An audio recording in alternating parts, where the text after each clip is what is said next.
Peter McMillan, and welcome to another episode of Sharing the Couch with MT Shelter. Today we've got Dr. Chris Martin joining us.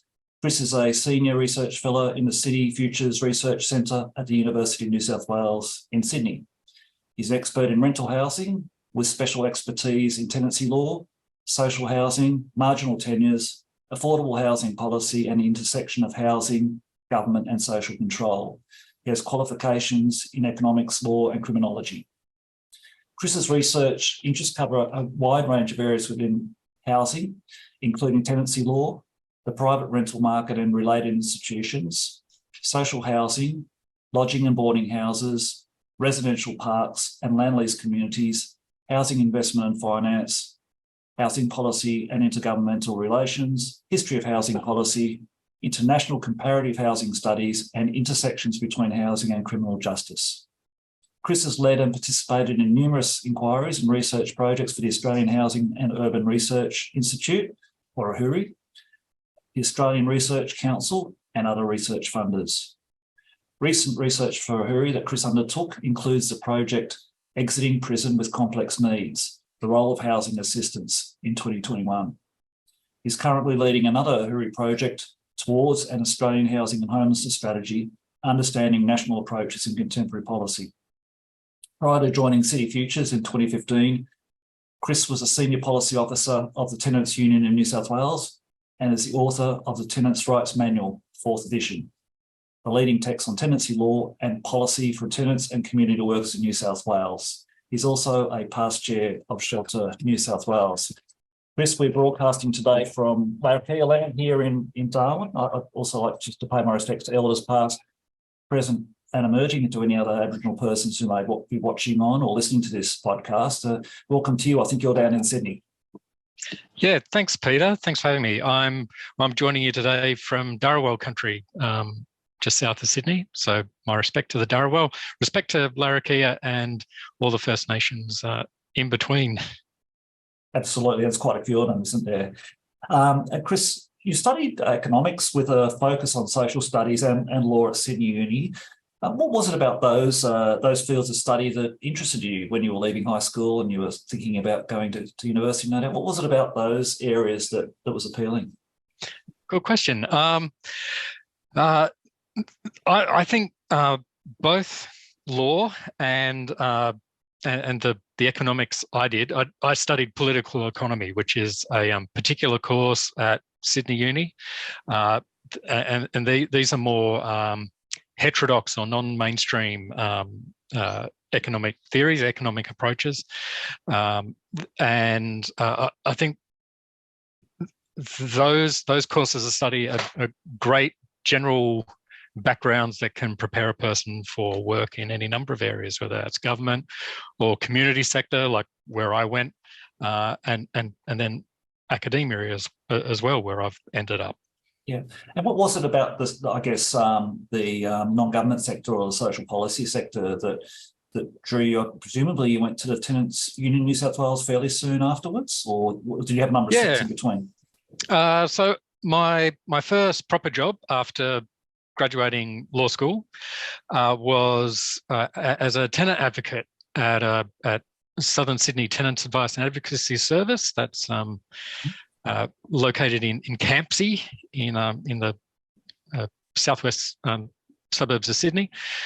Quite a diverse community, and fair to say a socio-economically disadvantaged community as well. We had lots of renters having lots of problems with landlords, and my role there was as a tenant advocate. So I was on the phone, taking people's calls and representing them in negotiations with their landlords, and also in tribunal proceedings. So I represent tenants in tribunal proceedings. I did that for a few years. I'm very pleased I did that work, and I'm full of admiration for the tenant advocates who do it even longer than I did, and who do that work. We've got a really remarkable network of local tenants advice and advocacy services in New South Wales. Within that network is a network of Aboriginal tenants advice and advocacy services as well, particularly for Indigenous renters. Most Aboriginal households rent their housing, and most Aboriginal renters rent from private landlords. So that's a great network of services for tenants who do really terrific work in housing justice. So after a couple of years there and seeing housing tenancy justice issues directly firsthand, I then went to Tenants Union of New South Wales. I did their policy and law reform work for 13 years. So I was involved in making submissions to government on changing tenancy law to advance the rights and interests of tenants, and submissions to government also on the way social housing operates and the management of social housing tenancies. And it was while I was there that I also did my PhD, and then subsequently was able to move into similar area at Uni of New South Wales, where I'm doing rental housing research and still, I hope, making a contribution to advancing housing justice.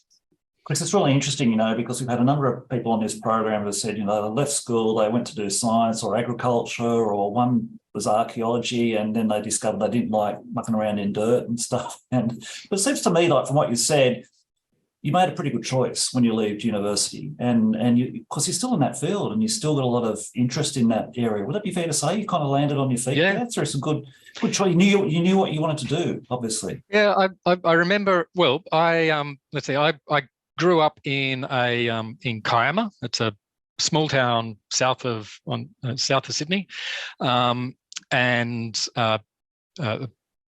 always comfortably housed with my parents there. Coming to Sydney, I, like so many other people, I had to find shared rental housing, and had a few scrapes with bad real estate agents and bad landlords along the way. That's the sort of, I'm conscious that I came from a position where, I had supportive family and backup with those negotiating housing as a young person. And not everyone does. And although I and lots of people would now talk about, the shared housing experience or your first experience in rental housing, moving out of home in, dinner party conversations or war stories. I'm conscious that for a lot of people, that could make the difference between them, not being able to find housing or not having affordable housing may be the difference between them doing the course or not, or dropping out of a course, or not doing as well as they could have, and it could make a big difference in the way you set yourself up for the rest of your life. So as I went through uni, I was interested in housing and how it works, and especially how rental housing so often doesn't work for people. And thinking about how to make it better. And then as a person interested in housing, I got into tenancy advice and then tenancy law and policy and research. There you go. Yeah, fantastic. You're still enjoying it by the looks of things. Still got a lot of different areas of interest, and we'll explore a couple of those. Still a lot to do, yeah. Still a lot to do. We'll talk about a couple of those things in a moment. I'm just wondering if now is a time, because I'm always learning things on this program, but I grew up in the Shell Harbour area, so I know Kiama quite well. My parents still live down there, so it's a great part of the world. So, Chris, today I think I'd like to talk a bit about renting and the work you've done there, and a bit about the current situation around renting in Australia.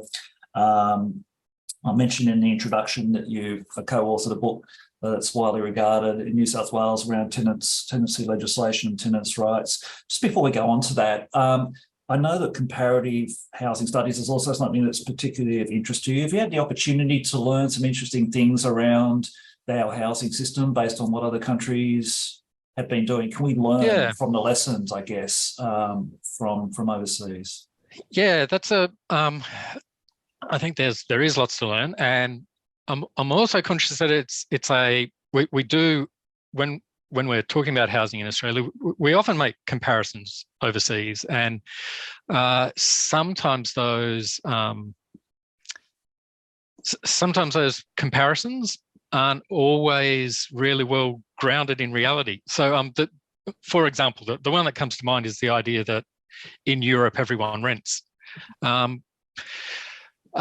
used to be, might have used to be the case, and it is still the case that particular sorts of households and in particular cities, that there are a lot of people who rent compared to owner occupation. But throughout Europe, there are plenty of European countries that have a higher home ownership rate than Australia does. Australia, by international standards, Australia's home ownership rate is not remarkably high. It used to be. We really had our peak home ownership rate 50 years ago, and it's been gradually declining ever since. So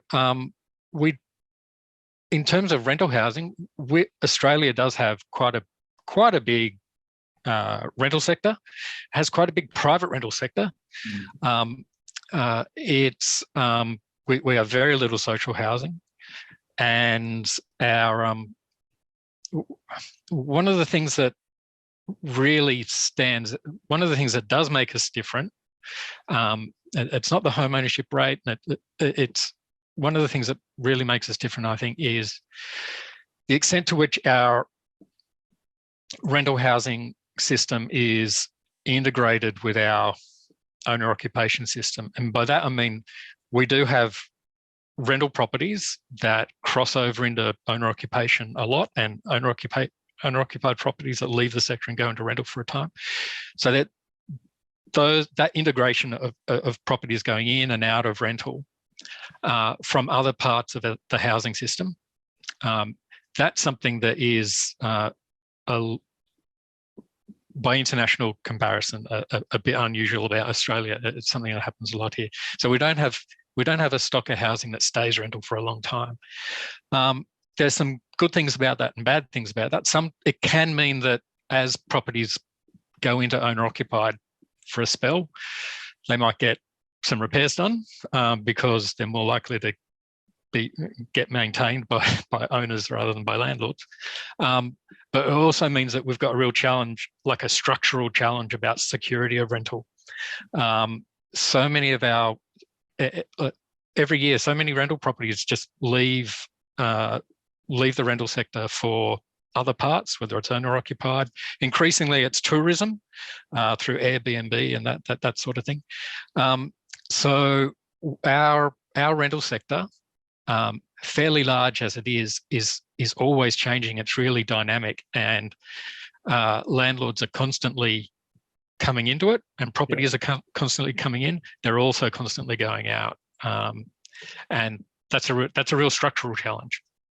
So there's a fair bit of churn. I know you've also spoken on ABC National with Leo Patterson-Ross from the Tenants Union of New South Wales around rent to buy as well, and some of that's a smaller part of the market, but it's another aspect of that churn that we get in terms of changes of ownership and tenure, I guess, potentially in terms of tenancy and leading to home ownership, or as you said, lease arrangements where the landlord might want to resume I guess living in that house at a period of time for their needs. So there is a lot of churn, as you say. Just one thing I wanted to explore with you around the notion of renting, and in terms of your work at the Tenants Union of New South Wales, the notion, when I came into the sector, the notion of having a tenants union, from a person in my situation who had worked in industrial relations with unions a lot, it kind of evoked images of needing to have a bit of a struggle or being difficult to have to fight for tenants' rights over time. Has that been your experience or understanding of history, that in terms of the rights that tenants have, and not just the obligations, but the rights, is that something that tenants have typically had to fight for in Australia through collective organisation, maybe through some activism? Yeah, that is part of the history of tenancy law reform in Australia. So the Australian model of tenancy law, and we can generalise here, it's states and territories all have their own Residential Tenancies Act. They're all called something like Residential Tenancies Act. It's on a broadly common model. There's lots of differences in the details, and some jurisdictions do things better than others. But it's a broadly common model of sort of mild consumer protection style legislation. That is the standard forms of tenancy agreement, standard notice periods, standard prescribed terms, that sort of thing. Market rents is another common part of the model, and also fairly ready but orderly termination of tenancies. So landlords can get their properties back fairly easily across Australia, and that's broadly the common model. And we've had that. The outlines of that model were first put out by the Commission of Inquiry into Poverty in Australia in the mid-1970s. So the outlines of that model have been around for almost 50 years. It took 20-something years for each state and territory government to finally implement the model in legislation themselves, but that's what we've got across the country. And tenant organisations were part of that process of informing the Commission of Inquiry and the sort of law reform model that it put forward.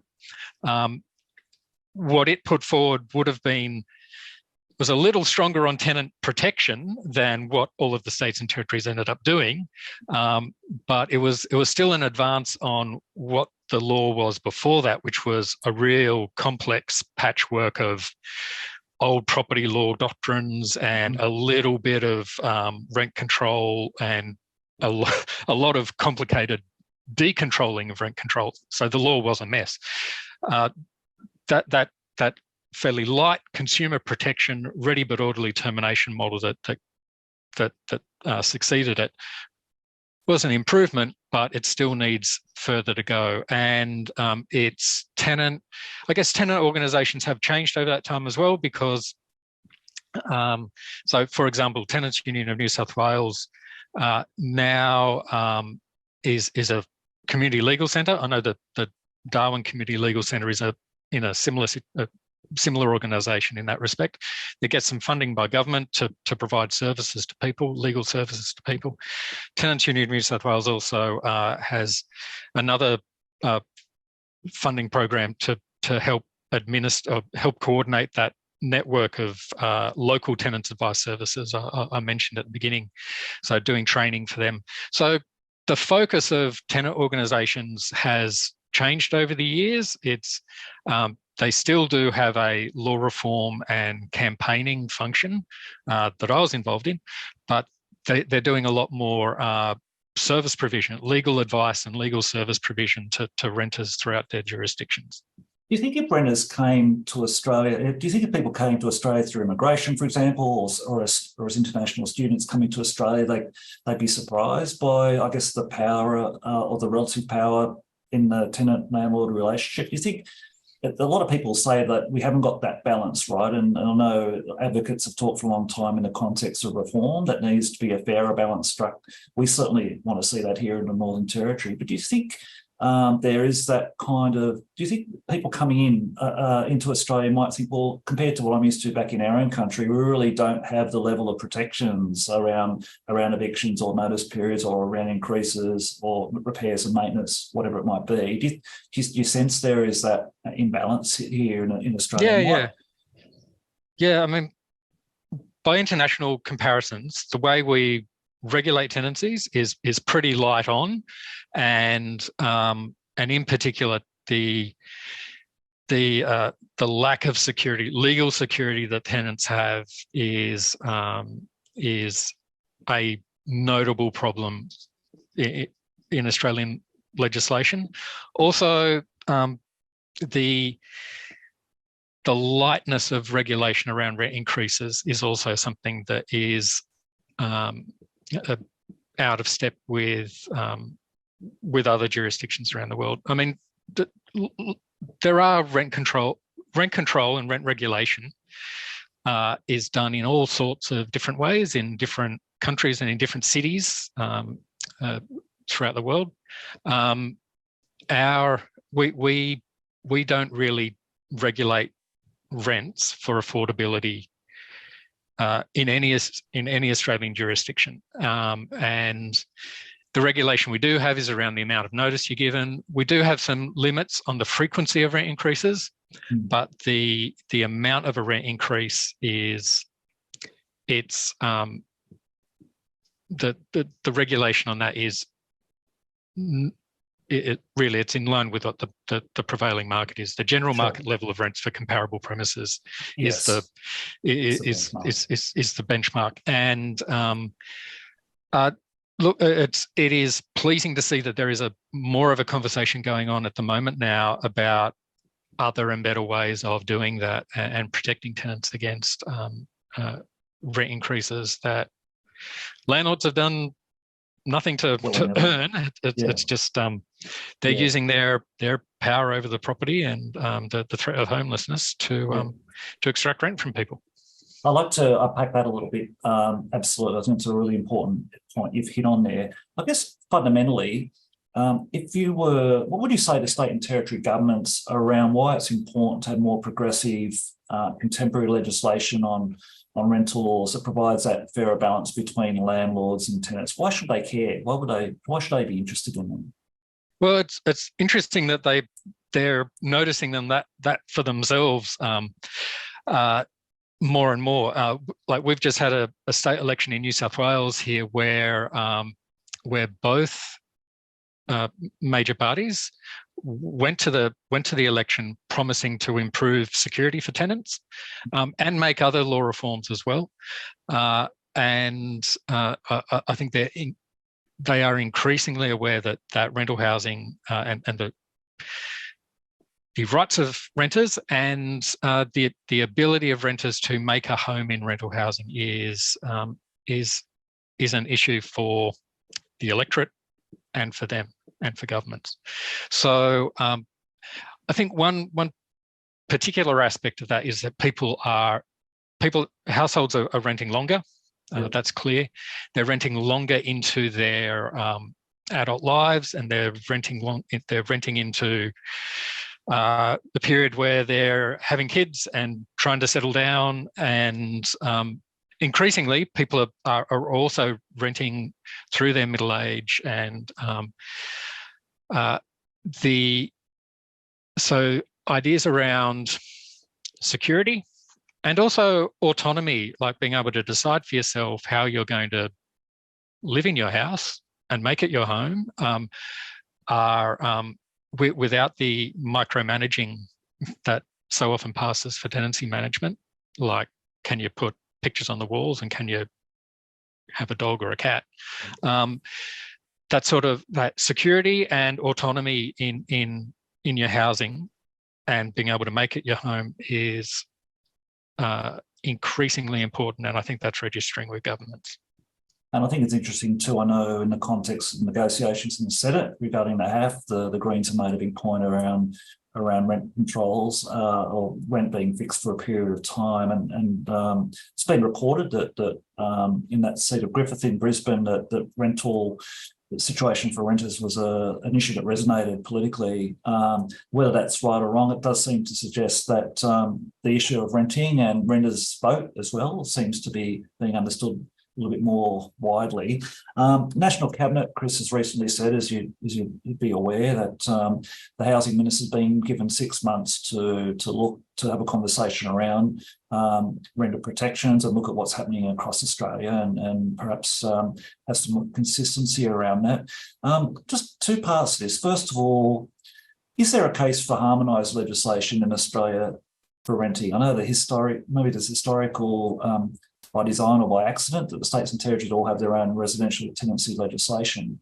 But is there a case for this to be harmonised? I mean, why should renters or people coming up to the Northern Territory rent be under different kind of conditions than, say, renters in South Australia or WA might be accustomed to? Yeah, good question. I guess the first way to answer it is to say that it's clear that tenancy law is something that states and territories have a constitutional responsibility for, and there isn't a straightforward way that the Commonwealth government can legislate in respect of tenancies. So it's a state and territory responsibility. There have, as I said before, we do have this broadly common model that that had a lot of input at the beginning from a Commonwealth Government Commission of Inquiry. So the Commonwealth has played a role at times in shaping legislation. But really what's happened over the almost 50 years in which Residential Tenancies Acts have been in place, states and territories have reformed them from time to time, and this has almost always been uncoordinated from a national perspective. And I think there's always been, as I say, there's always been differences in the details between states and territories, but I think increasingly there are differences on important issues that are opening up, divergences are opening up. And there's also been, I think that the lack of coordination has also meant that some issues haven't really had enough attention at all. And rent regulation is one of them.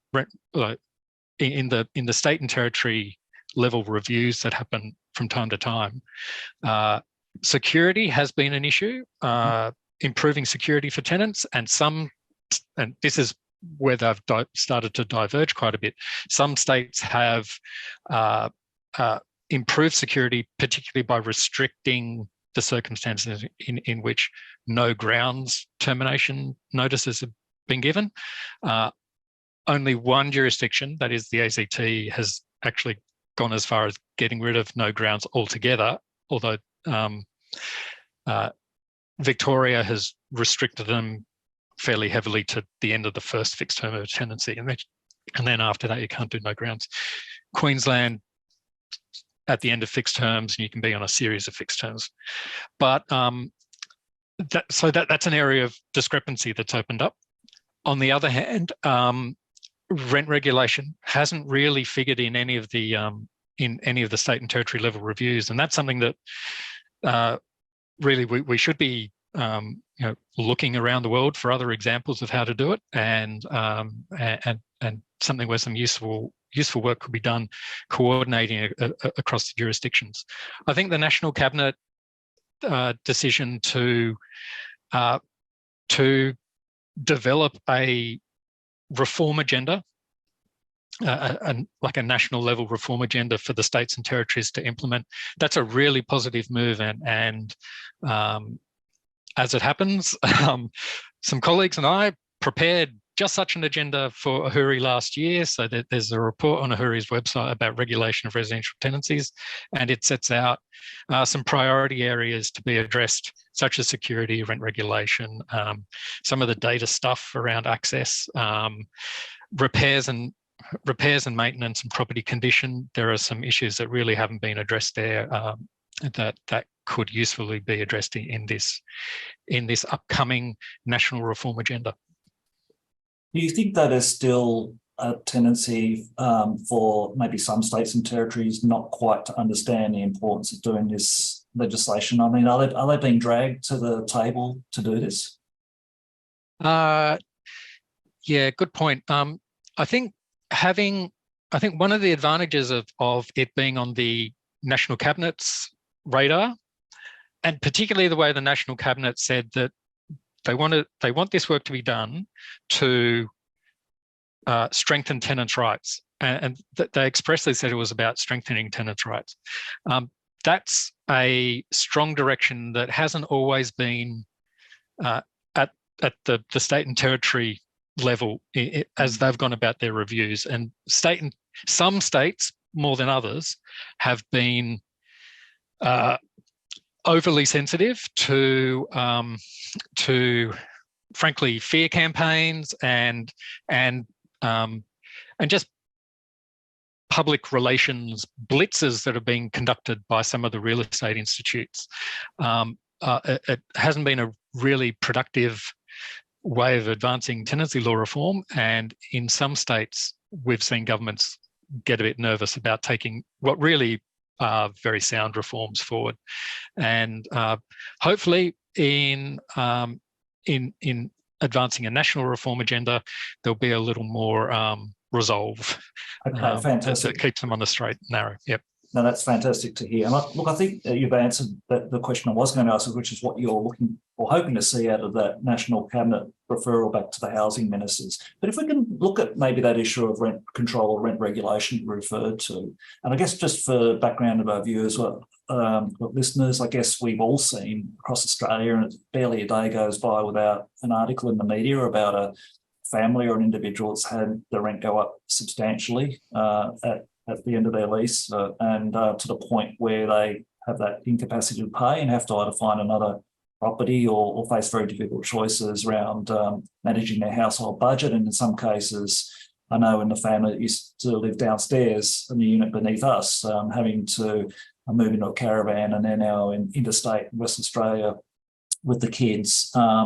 And a pension the other day has had a very substantial increase to their rent, and she's on the age pension. So a lot of people out there are hurting. There doesn't seem to be any rhyme or reason around the quantum or the amount of the increase. They can be modest, or they can be extravagant, and often at the high end. And there's little mitigation against what that rent increase might be, other than appealing to people's reasonableness, I guess, as landlords. But what options do we have? What options do we have, Chris, in terms of what rent regulation might look like? Sometimes people talk about freezing rents. Others might talk about a reasonable rent increase against some benchmark. What have you seen, and what do you think we can do just to manage this a bit better? Yeah, well, there's any number of ways that rents are regulated in other cities, other countries. That one prominent call or type of reform is for a rent freeze. That's not completely unrealistic. I mean, we actually did, in a surprising departure from the usual way in which state and territory governments regulate residential tenancies, 5 states in fact did have a rent freeze just a few years ago at the beginning of the COVID emergency. A useful reminder that states can step in and do this sort of thing when they need to. 5 states froze rents for 6 months at the beginning of the COVID emergency. As it happened, and that was as a precautionary measure. As it happened, that 6-month period that followed was one in which demand for tenancies went down because so many of the international students and other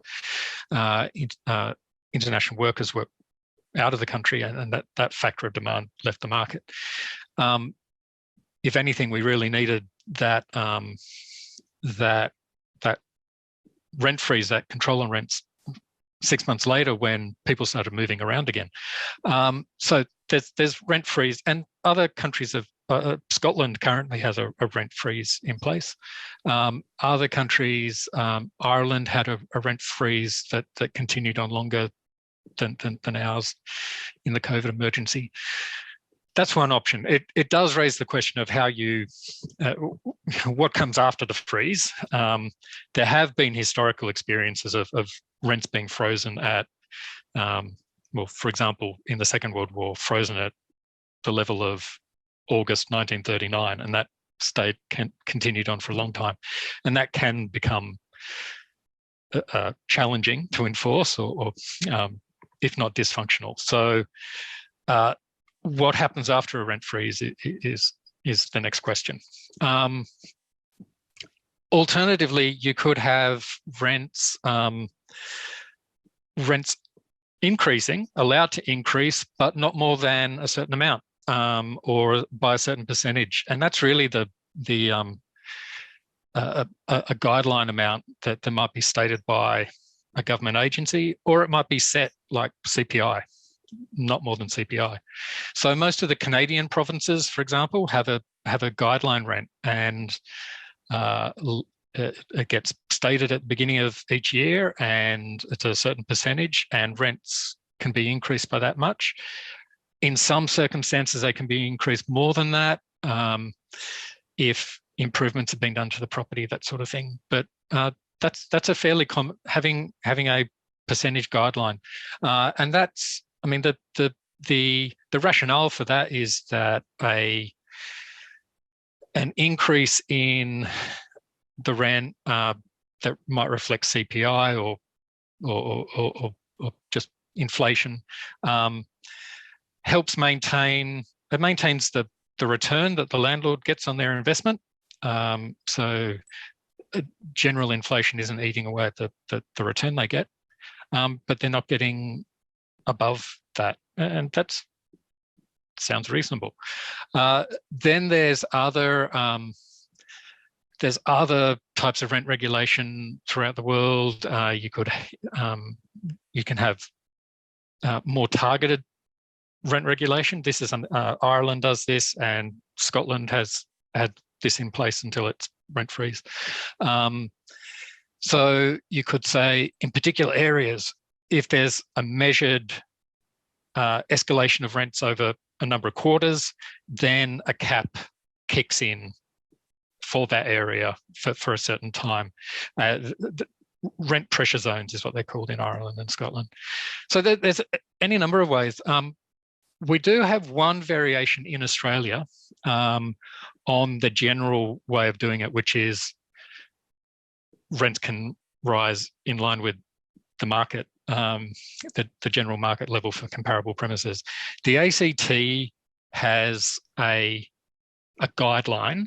It's not a firm cap on how much rents can be increased, but it is, the way it works is the guideline is the CPI rent index plus 10% on top of that.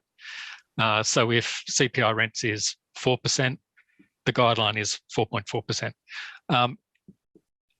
If a landlord wants to increase the rent by more than that guideline, then they have to apply to the ACT's tenancy tribunal and make the case that it's not excessive to the general market level of rents. So it's not a firm cap or restriction on rent increases, but it adds a bit of scrutiny and a procedural step for landlords that could be a very straightforward and easy thing to implement for other state and territory governments too. Does it ever work in reverse, so that if there was a fall in values, they're regulated as well? I mean, sometimes people who are maybe a little bit miffed by that concept and say, look, it's not my fault that, you know, there's not enough social and affordable housing and that rents are tight. You know, why should I have to, you know, have my rental income compromised by, you know, government failures to build enough housing?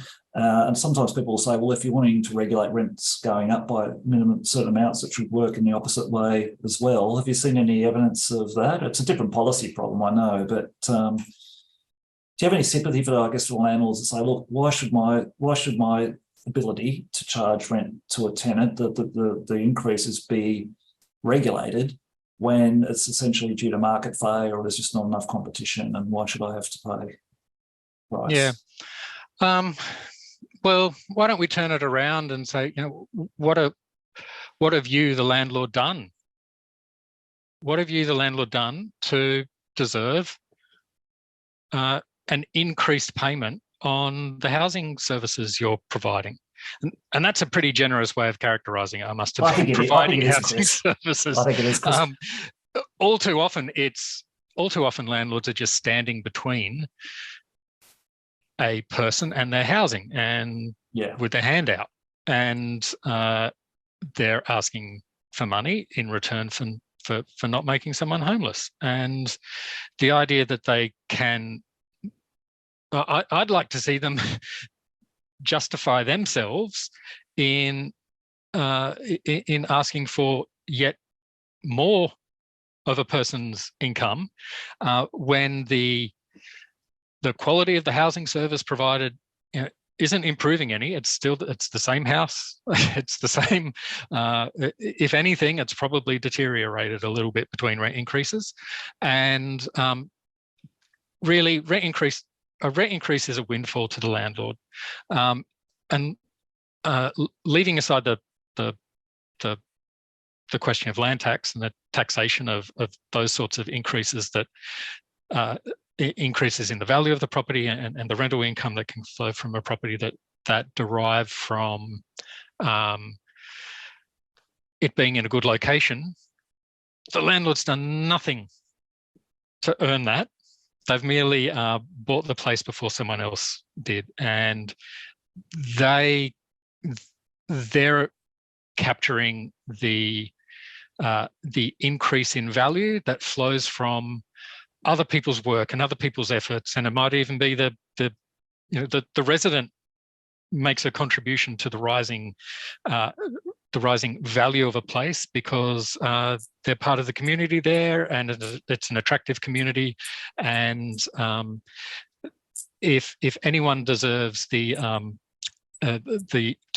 to enjoy the value of a community, it should be the people who live there, not the landlord who happens to own the title for a property that other people have made more valuable. It's very similar, isn't it, to the argument of, I guess, land values increasing due to value capture and infrastructure put in to improve the value of the land. Wasn't an investment by the owner, and they benefit, and that's the basic benefits. Yeah, that's the basic case for land tax, and I know Northern Territory doesn't have one, and it should. That's right. Yeah, absolutely. Well, that's something that's very contentious up here, but warrants an absolute discussion, and we will certainly be having that. I think the other thing too, just to add, is maybe if the landlord is invested in the capital by improving the asset, that might be some grounds potentially, but that'd be very rare. Yeah, I mean that's well, talking about land tax, that's the basis of land tax in other jurisdictions. It's a tax on the unimproved, so the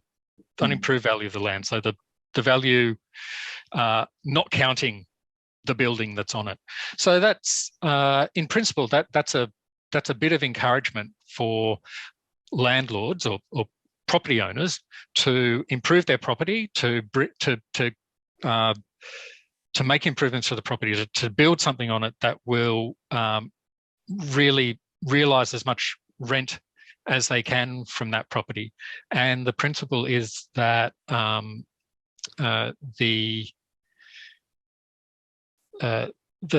value that flows from the location, that's really something that the community produces. It's that bit of it isn't produced by a landlord at all, and it is absolutely justified for the community to tax that benefit back into community hands through a land tax. Chris, I'd like to give you an opportunity to comment on this as well, because I know you've written and been clear on this in the public arena, but what's your view around the view that, look, putting rent regulation, some form of rent regulation would result in disincentives for landlords to remain in the property market, maybe to get out, and all that sort of the sky's going to fall in type of, I guess, concern? What would you say to that? Well, just on the specific question of rent regulation, it depends what you do. So a rent regulation that regulated the say a CPI limit on rents, so landlords can increase existing rents by up to the CPI amount each year. As I say, that maintains the return on their investment, and that needn't really affect anyone's plans, any landlord's plans for their property, and may have no impact on their decision whether to hold or whether to leave the market at all. On the other hand, if you did have on the other hand, if you went further than that, or even accepting that landlords found that too odious a proposition. And they did sell. That may not be a bad thing. I mean, they're going to sell to either a household that becomes an owner-occupier. That could well be a former tenant becoming an owner-occupier, and that's no bad thing. Or they sell to another landlord who can cope, and it stays a rental property. So the idea of existing landlords selling, leaving the market, I know real estate agents, real estate institutes and landlords raise that spectre all the time. It really shouldn't be that scary.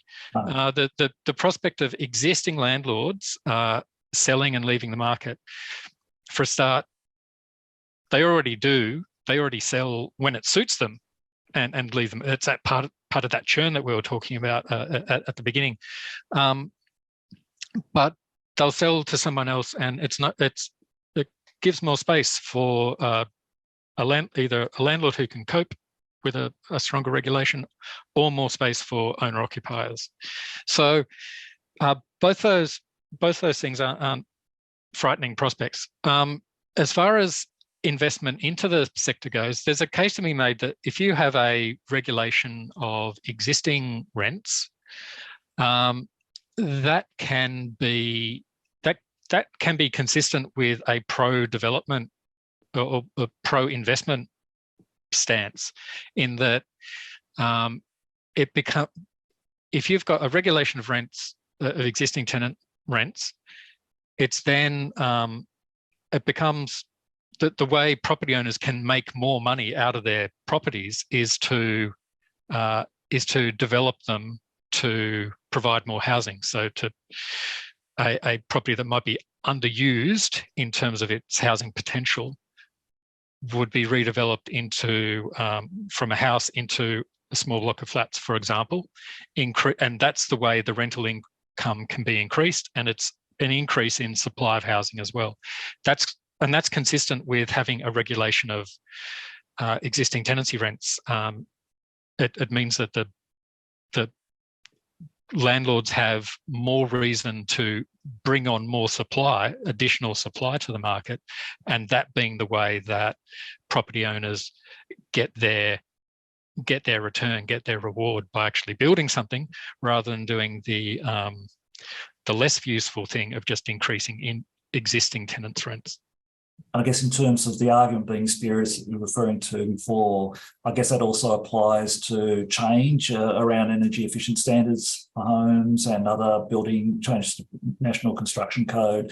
I mean, ultimately, people can say that's going to price in increases, but you want those properties need to be at those levels, and if the economics are such that an owner decides to leave that market, you're going to have another buyer, as you point out. It's not like the asset's going to disappear into thin air. So it is a little bit spurious, this notion of having a mass exodus of landlords or investors.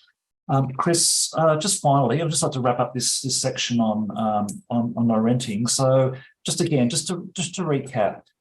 In the Northern Territory, I'll put my own assessment on this, so you don't have to. But we have struggled for 5 years to get anything to show for residential tenancy reform, despite having a commitment by our current Chief Minister to a comprehensive review of the legislation. I know that there are some progressive elements within government that get this stuff and understand it and want to see a modernised act, an act that's consistent with other states and territories. We don't want to be in a dog box of legislation in terms of rights for tenants, and we want to make this a place that's appealing for people to come and live and work, and especially given a very transient population and the fact that 48.6% of Territorians rent. It's a much higher proportion of renters up here. So for those who aren't convinced, just in summary, again, what would your pitch or appeal be to them to say, look, this is why you should really try and look at that balance and reset it so that it's fair for landlords and tenants alike? Sure. I think in terms of the Territory's, unfortunate position in reviewing its act, I am aware that was announced some time ago, and I haven't seen much come of it either, I'm afraid. the territories legislation is probably the least reformed of all the states and territories. That's not to say it's the worst on every measure. In fact, going back to an earlier part of our conversation, the territory has a tenant organisation protection provision in its act. No one else in Australia does, but the territory does specifically protect tenants who form an organisation and a tenants association from retaliation by a landlord, and that's great. What isn't great, the territory's still allows no grounds notices for a start, and also has the shortest notice periods for termination notices of all states and territories. So it's unnecessarily insecure territory renting in terms of the law. That's where there has been movement by other states and territories recently, and in improving the security afforded to tenants.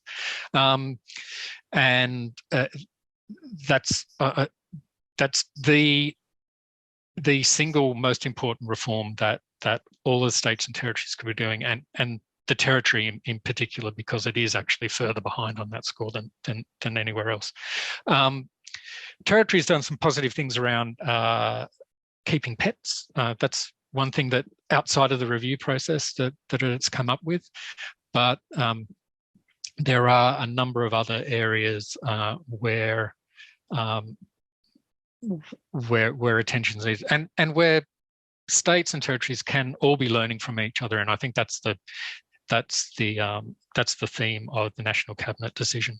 So with, as you say, with a large population of renters, and a place that does have an unusual position within the Federation of having people come in from other places quite frequently, having like yourself, an internal migrant population, being an attractive place for people throughout Australia to think that they can move to the territory and participate in the opportunities that the territory provides, but also to make a home there. Territory rental housing needs to have strong protections for tenants in its laws. So, Chris, we're going to talk about some other areas of research. Looking forward to having you back on the program at a later stage, if that's okay. Talk about the work you've done around clients, people leaving prison, and I guess how much of a connection that is, the whole vicious cycle, I suppose, between homelessness and being in custody, and then being released into homelessness, and the cycle continuing. And I know you've done some really great research there, but that will warrant some further time. So we might come back and talk to you about that and some other research I understand you're doing as well. Happy to, Peter. But just in terms of wrapping up today, you talked about some of the areas, now for something a little bit different. You talked before about some of the research and areas of interest for you. I guess what's on your research bucket list? What might be coming up down the track that will keep you busy? What can we look forward to? What's coming up? Well, in a few weeks' time, we'll have the report on towards a national housing and homelessness strategy coming out from Ahuri. That's an Ahuri report that looks at the lie of the land for a national housing and homelessness strategy, and the federal government has a current on its agenda has a plan. There's a housing accord. We're making some proposals about how these things might come together. So that's something that will come out in the next couple of weeks. Other projects going on at the moment. There's one on residential parks and land lease communities, which are that's a sector where we're getting more investment from large corporate landlords. They're not real. We're starting to see a few more large corporates in our residential rental sector, but they're already there in the residential parks sector, which is interesting to look at. So that's something that's on my to-do list for the rest of this year. Fantastic, Chris. Look, it's been a pleasure having you on the program. The work you're doing is really important, and it certainly helps us to understand what the research is saying, what the evidence is saying, and also looking at ideas and also drawing on experience of other states and territories as well as other countries. So thank you for the really important work that you and your colleagues do at the City Futures Research Centre down there in I'm Sydney. glad it's useful to you, and I'm very happy to be putting it into the hands of organisations like Shelter NT and the other shelters and tenants unions around the place, who are doing great advocacy work to advance housing justice for renters. Thank you. You've been watching or listening to Dr. Chris Martin, a Senior Research Fellow in the City Futures Research Centre at the University of New South Wales down in Sydney. Thank you for joining us today, and we look forward to having you on our program next time. Thanks very much, Chris, again, and bye for now.